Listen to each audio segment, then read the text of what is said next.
Quina xitxarra, tu. Com cau?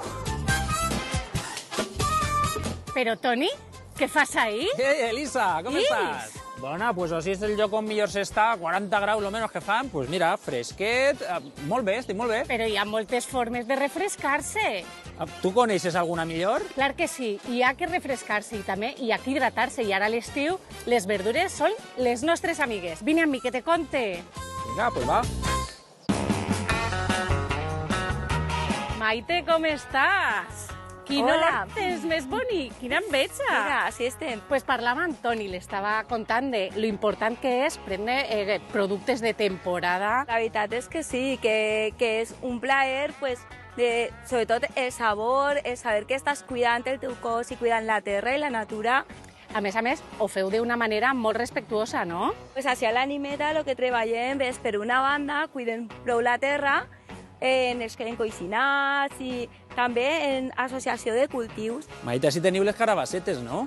Així tenim les carabassetes i les tenim prou cuidades. Quines verdures són les que ens recomanes ara de temporada?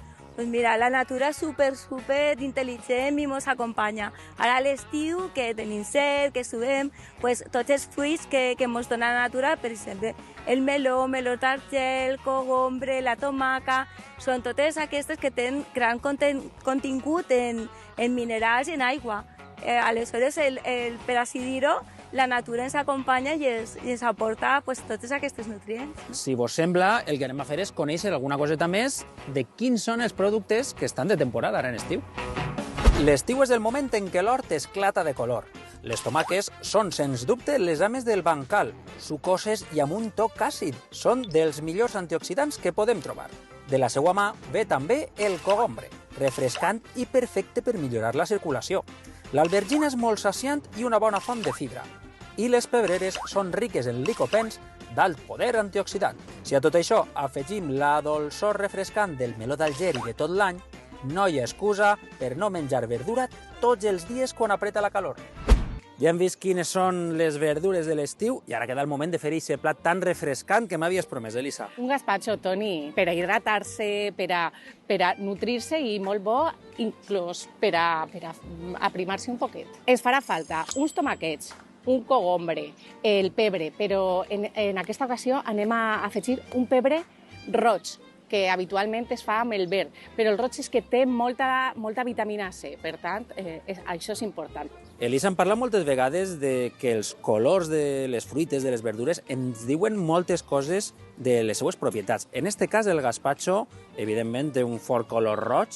De què estem parlant? Què és el que ens va aportar? Estem parlant de moltes vitamines, principalment els betacarotens, estem parlant del licopè, molta fibra, per tant, per a persones que pateixen malalties com la diabetis, perfecte. Per a persones que volen aprimar-se, perfecte.